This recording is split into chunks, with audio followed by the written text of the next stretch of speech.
Cumprimento a amada igreja com a paz do Senhor Jesus. Amém. Estou feliz por estar aqui, irmãos, nessa oportunidade que o Senhor nos concede e rever aqui, irmãos queridos, né? Agradeço a Deus pela vida da irmã Tânia, que Deus abençoe, que convidou a gente bondosamente.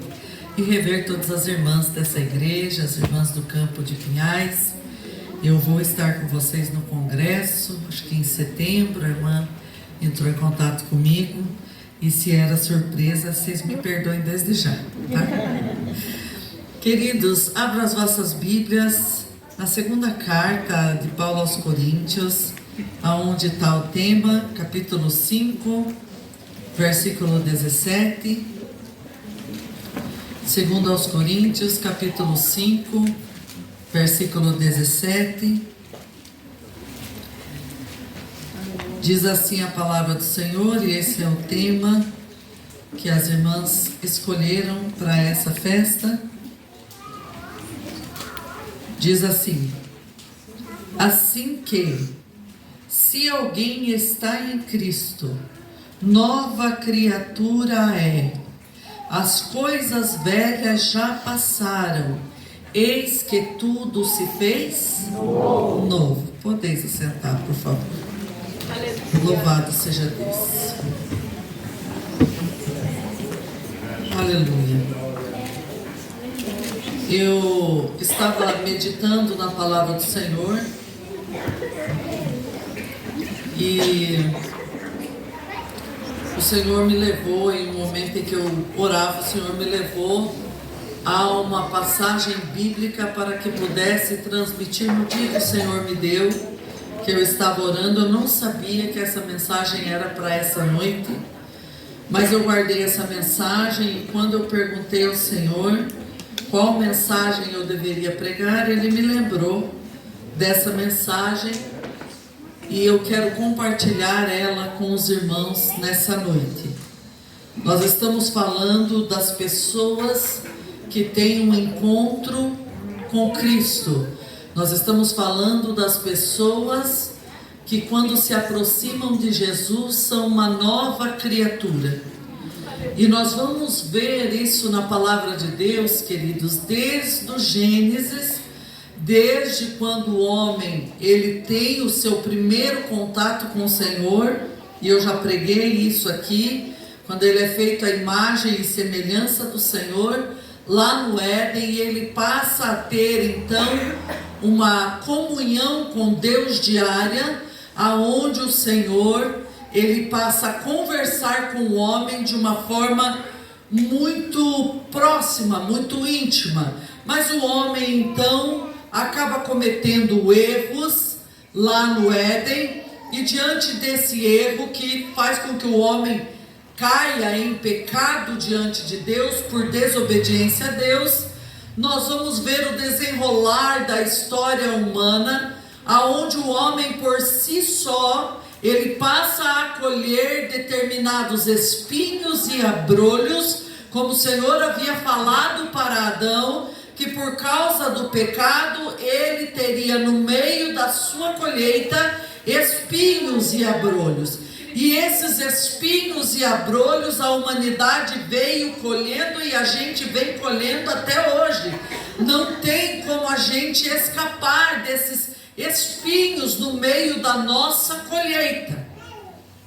E quando nós vamos olhando a palavra de Deus, nós vemos que Deus vai usar uma tática com o homem, de dar uma apertada em algumas situações, para que o homem possa se aproximar do Senhor.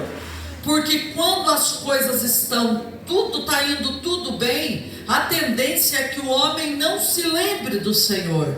A tendência é que o homem ache que pela sua própria força ele está conseguindo algo. Quando você vai para países na Europa, por exemplo, eu posso falar de onde eu morei, que foi na Alemanha. Os alemães, eles dizem que eles não precisam de Deus, porque o Deus deles está no bolso. Mas quando acontece uma desestabilidade no país, quando acontece alguma coisa que eles não estão esperando, eles entram em pânico e eles não sabem para onde correr, porque eles não tiveram um encontro com Deus. E nós vamos perceber que em cada guerra, em cada crise do povo de Israel, o povo então se voltava para Deus. Então as crises que nós enfrentamos, elas não são de todo negativas. Por quê? Porque é um momento em que nós nos aproximamos do Senhor. Não porque Deus é um Deus mau, como alguns falam por aí. Ele não é mau. Lá no Éden nós tínhamos a árvore do conhecimento do bem e do mal, e nós tínhamos a árvore da vida. Ela estava lá. Mas quando o homem escolheu para comer, induzido pela serpente, para desobedecer a Deus, ele vai comer exatamente do fruto que Deus disse: desse aqui não coma. A árvore da vida estava lá. Eles não foram atrás da vida, eles foram atrás da morte. Então é por isso que nós colhemos isso. Não é que Deus é mau. Quando alguém falar para você, Deus é mau, ele mata. Não, Deus não mata. Nós temos mais de 10 trilhões de células no corpo humano. Nenhuma delas está programada para morrer. É por isso que o teu corpo luta. Quando você está com uma bactéria, o teu corpo luta para que você sobreviva. Porque nós temos dentro de nós um sistema chamado imunológico que vai combater toda bactéria que entrar no nosso corpo. Deus é tão perfeito que mesmo na nossa desobediência, Ele ainda faz com que o nosso corpo reaja e a gente sobreviva. Mas no decorrer de toda a história humana, Deus trabalha com o povo desse jeito. Se muitas pessoas, se estão com muito dinheiro, pisam nas outras. Se estão com muita saúde, acham que quem está doente está em pecado. Porque nós estamos cercados de amigos de Jó. Ah, se deu certo é porque Deus estava nisso. Se deu errado é porque o Senhor não está. E nem sempre é assim. O Senhor nos prova, o Senhor faz prova de nós. E quando nós olhamos para a palavra do Senhor, nós vamos perceber a história, e foi esse o texto que o Senhor trouxe ao meu coração. Nós vamos conhecer aqui um homem chamado Moisés. Quando nós olhamos para a vida de Moisés, quando nós olhamos para a vida de Moisés, nós percebemos um menino que de uma forma milagrosa, eu não vou me deter aqui no início da história, mas você pode acompanhar a história de Moisés, ali no livro de Gênesis, a partir do capítulo, de Êxodo, a partir do capítulo 1 já está falando sobre a história de Moisés. E Moisés é aquele menino que fazia parte do povo hebreu. Mas o faraó tinha mandado matar todas as crianças de 2 anos para baixo, porque os hebreus estavam ficando muito numerosos e ele temia que se transformasse em um grande exército. Então falou que deveriam viver as meninas, mas os meninos deveriam morrer. Mas a mãe de Moisés decidiu que não, que o filho dela, ela não ia entregar à morte. E aí os irmãos sabem da história, ela faz ali um cesto, ela pega os juncos, monta ali um cesto, passa betume e pés, e para salvar o seu filho, depois de 4 meses aproximadamente, ela coloca nas águas do Nilo. A princesa do Egito, a filha de Faraó, vai tomar banho, quando olha lá, está lá o cestinho. E o neném está chorando muito, e ela diz: é das hebreias esse menino. Aí Miriam, irmã de Moisés, que estava ali acompanhando tudo, olha para a princesa e diz assim: olha, eu sei de alguém que pode amamentar essa criança. Aleluia. Porque quando Deus tem um propósito na vida de alguém, Ele sempre vai estar perto. Nós estamos falando de pessoas que precisam ser renovadas pelo Espírito Santo de Deus. E a primeira palavra que eu vos falo da parte do Senhor essa noite: Deus sempre está perto de você. Você é um projeto do Senhor.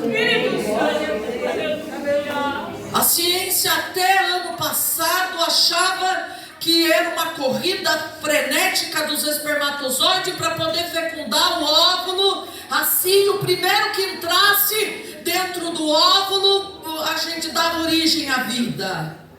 Mas descobriram que não, que o óvulo é que atrai o espermatozoide, como se o hipnotizasse, e faz com que esse espermatozoide fecunde o óvulo para que gere a vida. E a ciência ficou surpresa, porque quantos anos ela achava que era assim. Porém a Bíblia já nos ensinava, porque Deus disse para Jeremias: antes que te formasse no ventre materno, eu te escolhi. Fui eu quem te escolhi. A magnitude do Espírito Santo de Deus em escolher o espermatozoide, que sou eu, que é você, para ser fecundado no óvulo, e Deus dá origem à nossa vida.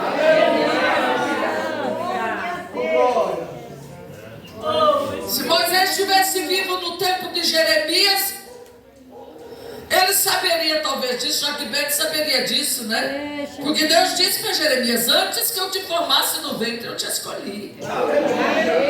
Se ele te escolheu, descansa. Descansa. Descansa no Senhor. Antes que você descesse ao ventre materno, ele já te santificou. Já te escolheu para uma boa obra. Essa obra não é tão fácil assim, às vezes é para derrubar, para derribares, para destruires, né? Profeta é profeta. Mas ele está lá. E quando a Miriam está olhando, fala para a princesa, porque era costume, né? Uma criança não poderia, uma criança hebreia, ser colocada diretamente lá dentro do palácio de Faraó. Então deveria ficar com a mãe durante o tempo da amamentação, para que depois de uma determinada idade, agora, se não me engano, uns 5 anos de idade ou mais um pouquinho, ser levada então para o palácio. E Miriam disse: eu conheço uma mulher que acho que ela não vai achar ruim não de amamentar essa criança. Aí a princesa diz: manda chamar ela. E aí eu penso Miriam chegando, correndo em casa, né? Se fosse adolescente de hoje em dia, chegava gritando, né? Mamãe, a senhora não vai acreditar no que aconteceu. Olha, a princesa achou lá o cestinho do nenê, que não tinha nome de Moisés ainda. Ela achou ali o cestinho e ela disse que ela precisa de alguém para amamentar ele. E ela ainda vai pagar salário. Porque quando você é abençoada, é desde o ventre, você já vem abençoado. Por onde você passar, você vai dar lucro. Assim. Nem sempre esse lucro é financeiro, muitas vezes ele é espiritual, mas você dá um lucro para o céu, que é uma coisa linda. Aleluia. E resumindo a história, a mãe de Moisés então amamenta ele, cria ele, ele passa a ver quem é o povo hebreu, ele conhece o seu povo. Depois de uma determinada idade, ele vai para o palácio. Quando ele vai para o palácio, ele é instruído em todo o ensino do Egito. Todo o ensino do Egito, ele era sábio. Moisés se tornou um homem sábio. Eu estava lendo sobre a história de Moisés esses tempos atrás.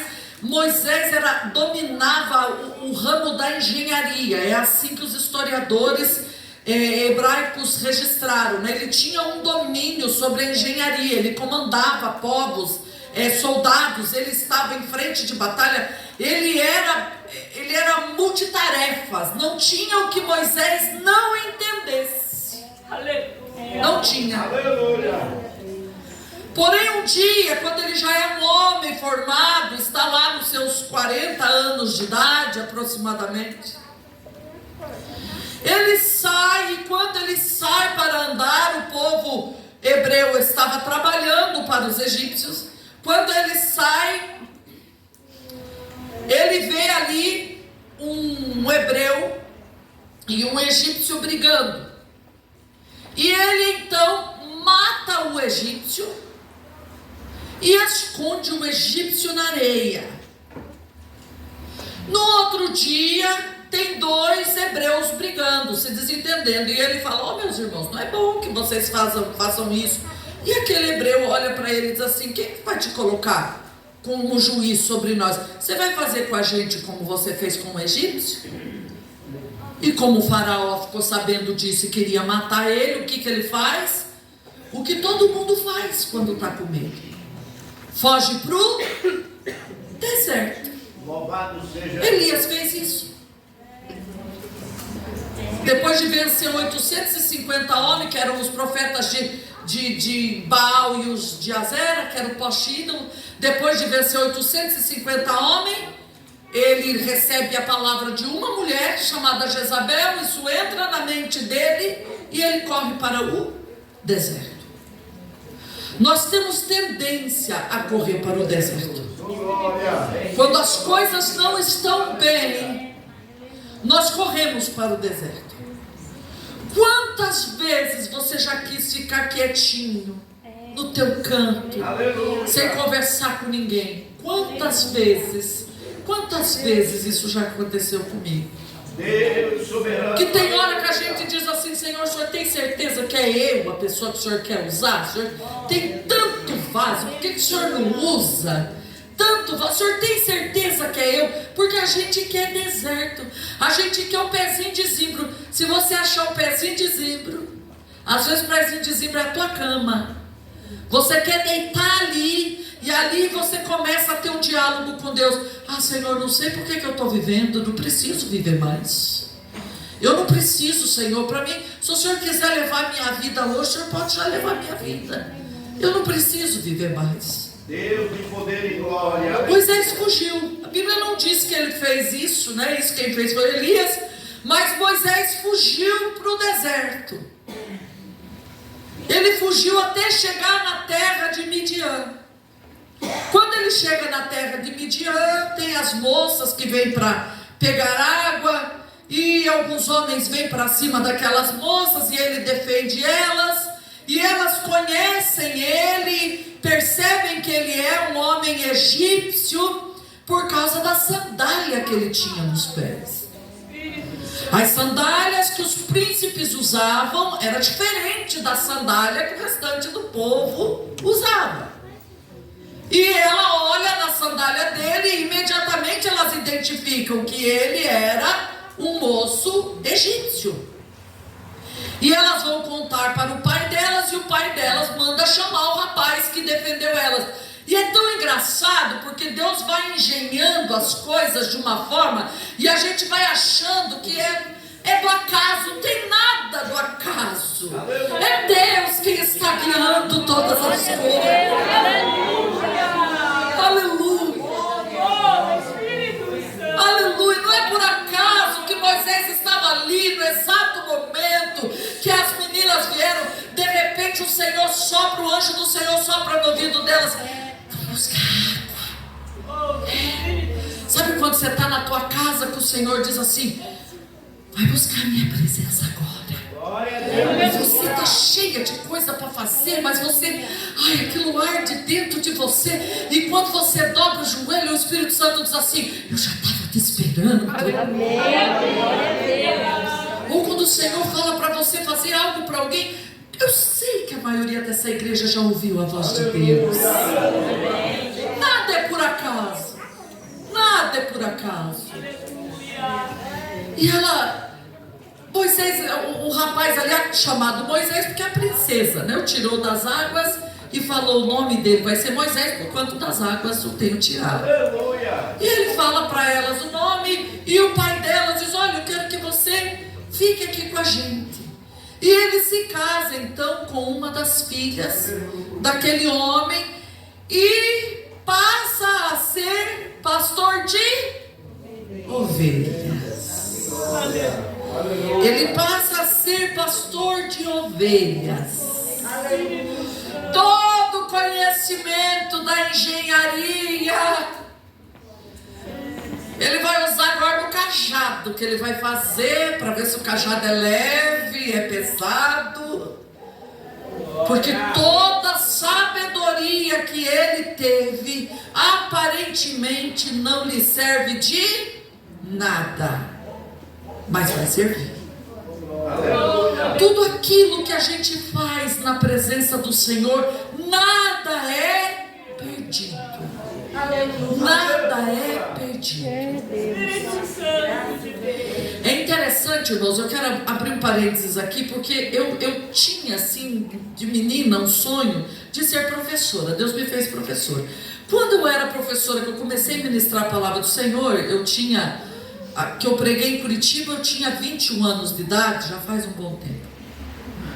E o Senhor começou a colocar no meu coração o desejo de ser psicóloga. Então, Ele mesmo preparou, Ele abriu as portas, eu fiz psicologia, eu fiz curso de pós-graduação, eu fiz mestrado, Ele me abriu as portas, Ele fez, você quer, aprenda tudo, Moisés, pode aprender tudo, Moisés. Aí eu falei para ele assim, eu quero, Senhor, o desejo do meu coração é ter uma clínica. Ele falou, eu vou te colocar, para de ficar olhando esquina, eu vou te colocar no lugar mais top de Curitiba. Aí ele me coloca no lugar mais top de Curitiba, eu estou com a clínica aberta, quando a clínica está funcionando, ele começa a me apertar e faz eu sair de lá.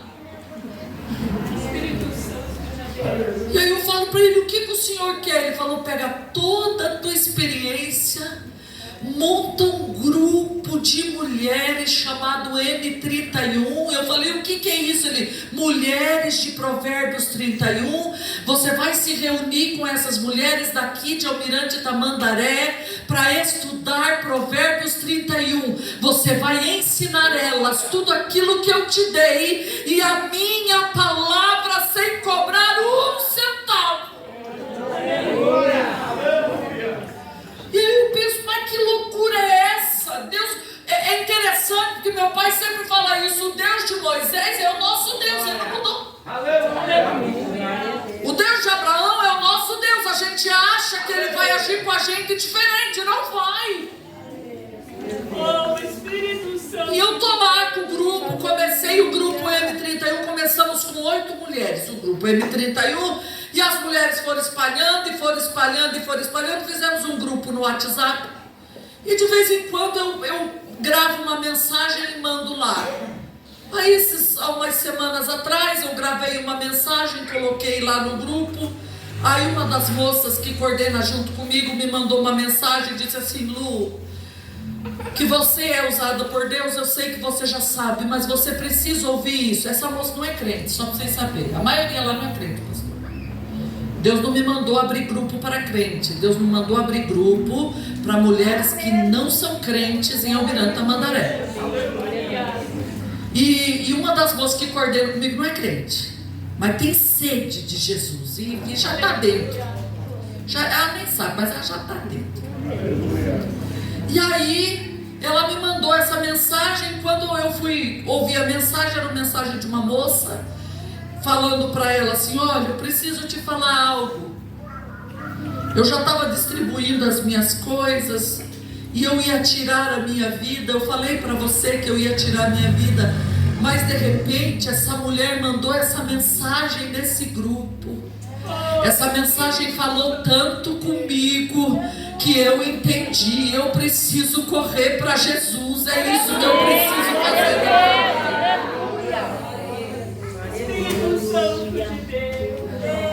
Deus ainda tira a gente de palácio, irmã, para ir cuidar de ovelha. Deus faz isso. Com todo conhecimento, com toda a bagagem que Ele nos dá, tem ovelha ferida, precisando da gente. Aleluia. Louvado seja Deus, aleluia. Moisés vai fazer isso, vai cuidar de ovelha. E um dia ele está lá cuidando das ovelhas, os anos já tinham se passado, muitos anos. Ele está cuidando das ovelhas, ele entra, sobe o monte, porque os pastores tinham que estar procurando pastagens. Israel é uma terra muito seca. Deus nos deu o privilégio, meu esposo e eu, estarmos lá. Para mim foi um grande presente. E Israel é muito seca, é só areia, é areia, Israel é areia. E aí os judeus, eles colocam um sistema de irrigação para poder produzem, que esse é o maior milagre, e ainda exportam para outros países, né? E os pastores tinham que estar andando, né, procurando pastagens, tinham que estar andando por ali. Isso, Moisés está subindo o monte para poder procurar pastagem. E quando ele sobe, que ele vai chegando perto de uma sarça, ele vê que a sarça, que é uma pastagem que tem lá, parece uma arvorezinha desse tamanho assim mais ou menos, ela seca e ela pega fogo fácil, por causa do sol, né, que é muito escaldante. Então quando ela está seca, ela pega fogo e se consome. Talvez ele tivesse visto muito isso, mas aquele dia ele está vendo uma sarça que está pegando fogo, mas não se consome. E aquilo chamou a atenção dele. E ele vai chegando perto para poder ver o que está acontecendo. E quando ele vai se aproximar da sarça, ele escuta uma voz dizendo: Moisés, Moisés, tire a sandália dos teus pés. O que te resta do Egito tem que cair por terra agora, porque o lugar em que você está pisando é terra santa. Ele tira as sandálias, porque ele passa sendo pastor, mas ainda trazia dentro de si uma marca do Egito. E a gente tem essas marcas. Às vezes a gente é orgulhoso, às vezes a gente é arrogante, às vezes a gente não perdoa. Algumas sandálias que a gente vai carregando pelo caminho, mas no momento em que Deus quer falar com a gente, Ele diz: tira isso dos teus pés, porque aonde você está, a minha presença está também. Aleluia, louvado seja o nome do Senhor. Aleluia. Agora vai começar um diálogo entre Deus e Moisés. E nós estamos ali no capítulo 4 de Êxodo.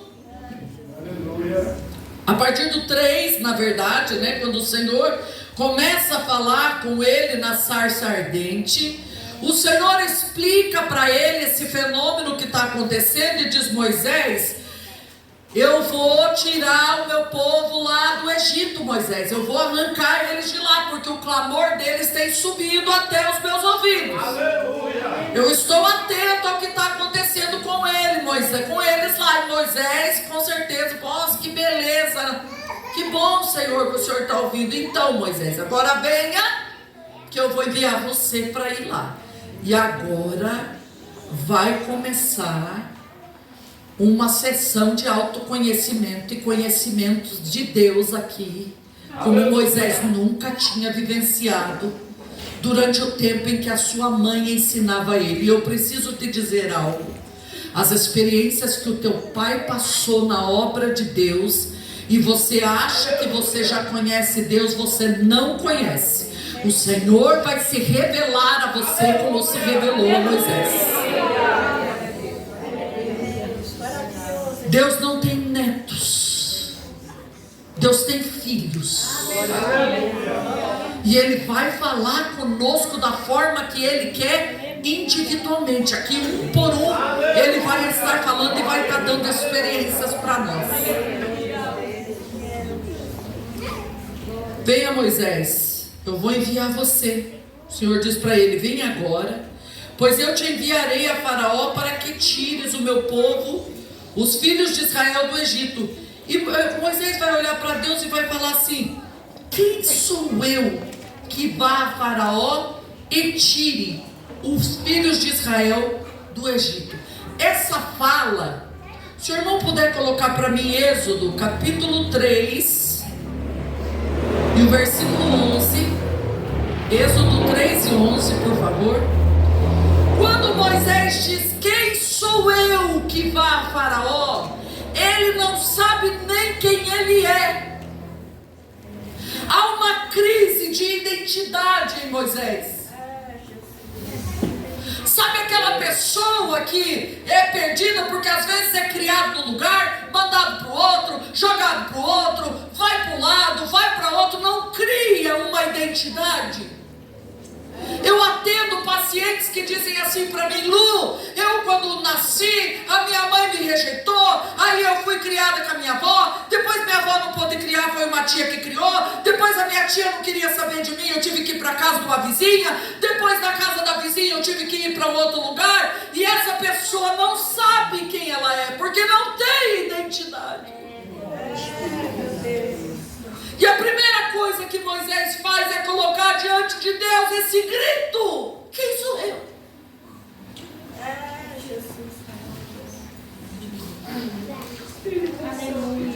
Aleluia.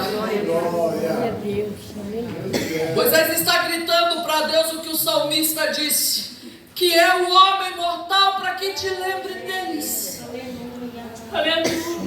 E o filho do homem para que o visite. Ele está gritando isso para Deus. Quem sou eu? Aleluia. Sabe o que Deus vai falar para ele? O Senhor em nenhum momento está preocupado com aquilo que Moisés está achando sobre ele. O Senhor está preocupado com um homem que tem um coração manso, porque a Bíblia diz que não houve homem mais manso sobre a terra do que Moisés. É uma coisa que não dá para entender. Durante todo o seu aprendizado no Egito, ele era um dos mais valentes. Agora as ovelhas ensinaram ele, irmão, o que é ser manso. Ser manso. Porque Jesus disse: aprendei de mim que sou manso e humilde. Quando ele diz que ele não sabe, né, quem é ele que vai e tire, Deus disse assim: Moisés, fique tranquilo, certamente eu serei contigo. Certamente eu serei contigo. E isso vai ser por sinal, quando você tirar o povo de Israel de lá, você vai me adorar aqui nesse monte. E a gente olha e diz assim: mas por que Moisés não acreditou que Deus era com ele? Irmãos, não é todo mundo que é doido igual Pedro para sair e andar sobre as águas, né? Vamos falar a verdade. Tem hora que Deus diz assim: olha, saia desse emprego e comece um outro que eu vou abrir a porta para você. Irmãos, é muito difícil. A gente não pode condenar Moisés, porque é muito difícil para a gente fazer isso. Mas a gente tem que confiar no Senhor. Aleluia. Moisés diz: quem sou eu? E aí Deus diz assim para ele que vai ser com ele. Aí vem a segunda desculpa de Moisés. Então disse Moisés a Deus: eis que quando vier os filhos de Israel e lhe disser: o Deus de vossos pais me enviou a vós, e eles me disserem: qual é o seu nome? Ou seja, qual é o nome desse Deus? Que lhes direi? Irmãos, Moisés não conhecia Deus.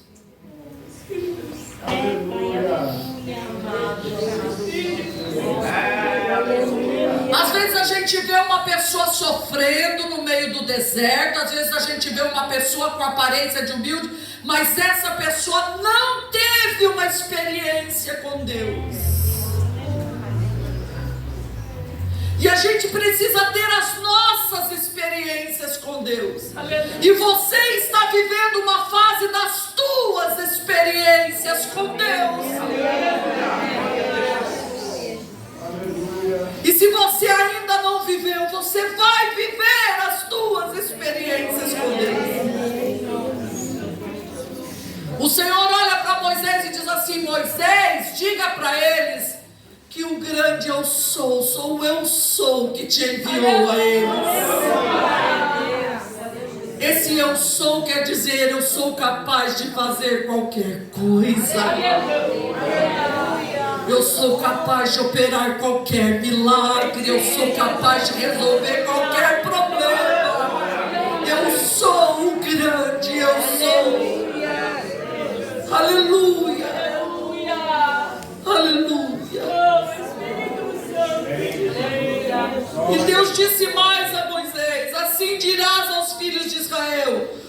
Senhor, o Deus de vossos pais, o Deus de Abraão, o Deus de Isaac e o Deus de Jacó me enviou a vós. Deus está dizendo: fala para eles se lembrarem o que eu fiz por Abraão, fala para eles se lembrarem o que eu fiz por Isaac, fala para eles se lembrarem o que eu fiz por Jacó. E nessa noite o Senhor diz: se lembre do que Ele fez pela sua mãe, se lembre do que Ele fez pela sua avó, se lembre do que Ele fez por você. Aleluia. Irmão, se você puder aumentar o retorno, só o retorno, o microfone tá bom, só o retorno para mim, por favor.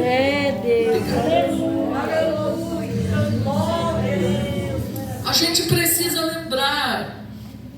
A memória, irmãos, a gente precisa, a palavra do Senhor diz assim: quero trazer à memória aquilo que me traz esperança. Nós precisamos trazer à memória as coisas que Deus já fez. Quando Satanás vem falar: você está perdido, puxa a tua memória, veja as vezes que Deus já agiu pela tua vida. Quando o diabo falar: você está destruído, puxa pela tua memória, já era para você estar morto, morta, mas o Senhor sustentou a tua vida na palma da mão dele. Quantas vezes o Senhor te livrou da morte? Quantas vezes? Quantas vezes? Aleluia, louvado seja Deus. Deus fala, explica tudo para ele. Aí pela terceira vez, então respondeu Moisés e disse: mas eles não vão crer em mim, Senhor. Olha a situação que Moisés tem, que difícil. Mas é igualzinho eu.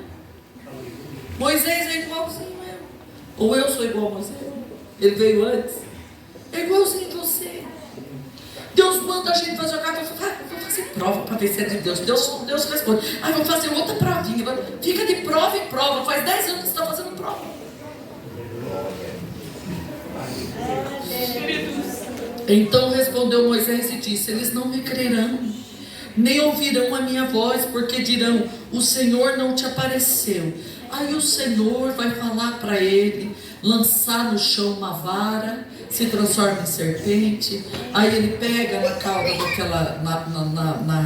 naquela vara, daquela cauda se transforma em vara de novo.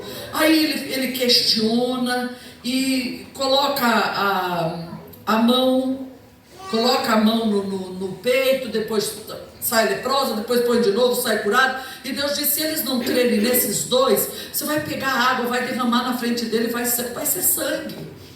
O Senhor está dizendo para Moisés: não tenha medo, eu estou com você, eu vou te responder nos mínimos detalhes, você não vai estar sozinho em momento nenhum. Não tenha medo, não tenha medo.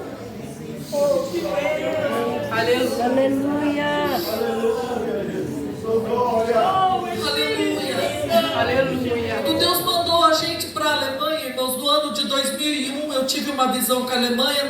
Resumindo, no ano de 2015, nós fomos embora para a Alemanha. Eu fui sem saber onde a gente, né, amor? Fomos sem saber onde a gente ia morar, sem ninguém para manter a gente, porque promessas tinha, mas não tinha nada consolidado. Na época, o nosso pastor não entendeu o chamado. As pessoas que olhavam para nós diziam assim: vocês estão malucos, vocês estão doidos, como é que vocês vão ir para um lugar? Não vão, Deus não está nesse negócio. Porque Deus fez com a gente, Deus deu o nome de uma cidade chamada Hildesheim, na Alemanha, em uma visão, igual ele fez com Daniel Bergner, ele fez assim com a gente. E eu fui atrás e estava lá a cidade na Alemanha, e ele chamava de lugarejo. E resumindo a história, a gente foi para lá, viajamos, alguns pastores alemães ficaram sabendo, chamaram a gente, fizeram um contrato e a gente acabou indo embora sem saber onde a gente ia morar, sem saber de nada. A gente foi porque dentro da gente tinha uma certeza dizendo: não temas, eu estou contigo, não temas, eu sou teu Deus, eu não vou te deixar sozinho no minuto sequer. Mas todo mundo dizia: não vão, que é loucura. Mas quando você conhece a voz de Deus,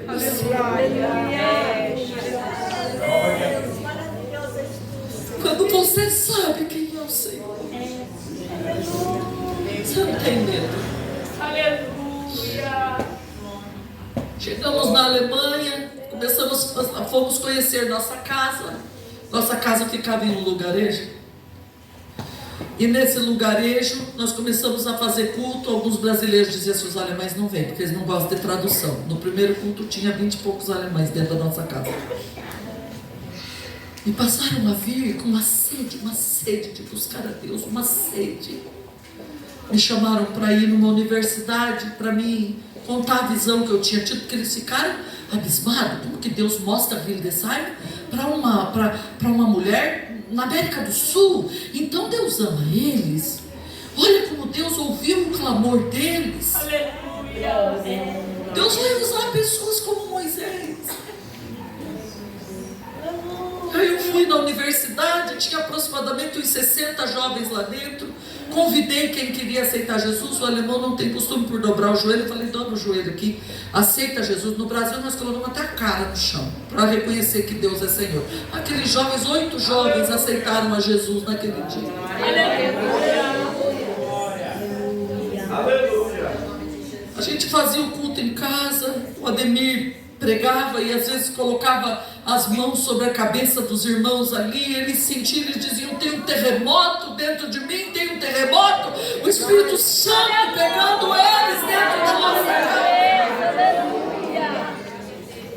Uma moça albanesa que se refugiou na Alemanha ia nesses cultos lá em casa e dizia assim, para quem perguntava, né, sobre o Espírito Santo, ela dizia assim: quer conhecer o Espírito Santo? Vai lá em Adenstedt, que era o nome do lugarejo. Vai lá em Adenstedt, na casa dos brasileiros. O Espírito Santo mora lá dentro. Quando você chega na esquina, você já sente ele.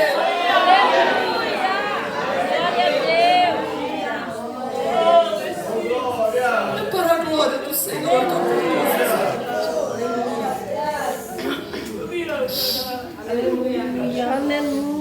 Viemos embora, o Senhor fez um mistério lá, viemos embora. Um ano a gente voltou, eu não queria voltar, precisou o Senhor falar comigo. Porque eu achei que eu ia ficar lá. O Senhor mandou voltar. Depois nós entendemos por quê.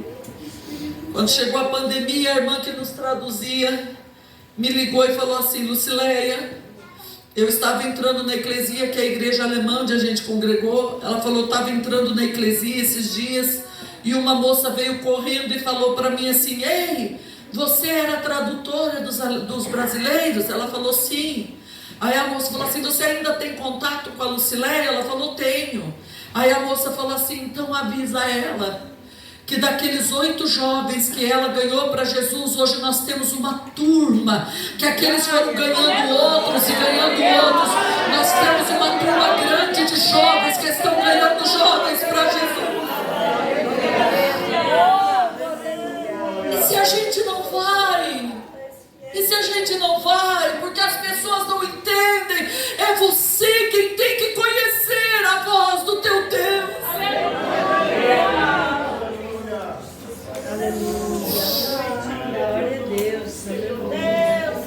Pela 4ª vez Moisés diz ao Senhor: ah, Senhor, eu não sou homem eloquente, nem de ontem, nem de antes de ontem, nem ainda desde que tens falado ao teu servo, porque sou pesado de boca e pesado de língua. Alguns historiadores dizem que ele era gago. E aí ele pensou: como é que eu vou chegar na frente de Faraó e vou falar assim, diz o Senhor? E a preocupação dele, nas limitações dele, era muito grande. E o Senhor falou para ele assim: Moisés, quem fez a boca do homem? Aleluia. Olha que lindo. Ou quem fez o mudo, ou o surdo, ou o que vê, ou o cego? Não sou eu, Senhor. Vai, pois, agora, e eu serei com a tua boca, e te ensinarei o que has de falar.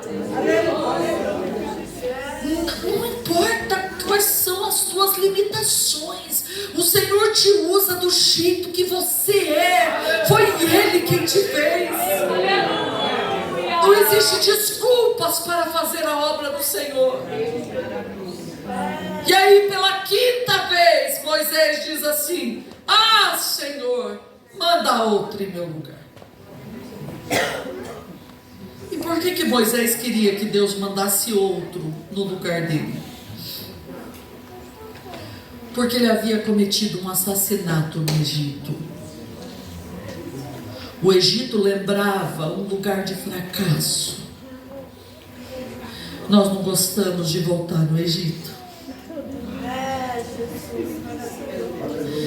Mas às vezes o Senhor nos leva lá para mudar a nossa história, como nós gostamos de usar na psicologia, para ressignificar a nossa história, para dar um outro sentido para a nossa história. Ele diz: volta lá. Ah, Lucileia, mas eu saí de lá tão caluniada. Volta lá. Ah, Lucileia, mas eu voltei, eu saí de lá tão machucada. Volta lá. Glória a Deus. Às vezes a gente precisa voltar no lugar do nosso erro. Sabe por quê? Porque na primeira vez ele saiu como assassino. Na segunda vez ele saiu como libertador do povo de Deus. Deus tem um projeto na tua vida. Esse projeto precisa acontecer.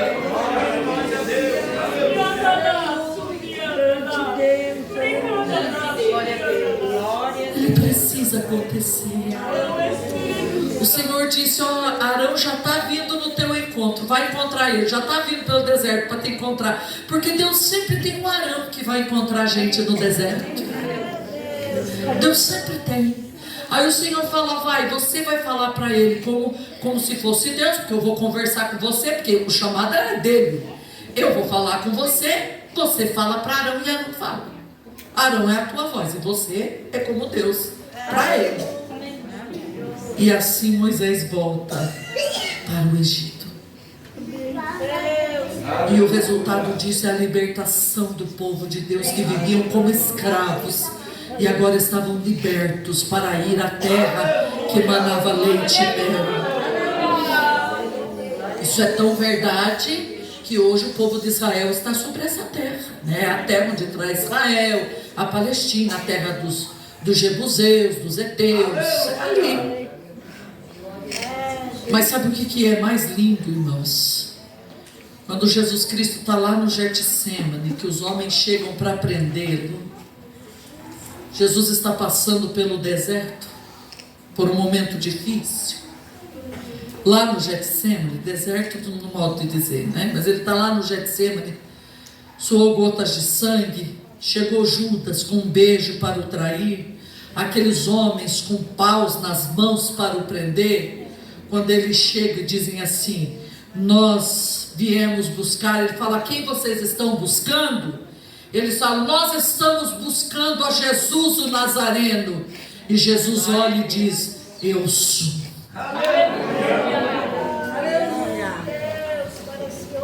Ele vai gritar: eu sou, para o milagre acontecer. Mas ele também vai gritar: eu sou, para te livrar de sofrer nas mãos de alguém. Ele é o sou. Ele disse: eu sou a videira verdadeira. Eu sou o bom pastor da sua vida pelas suas ovelhas.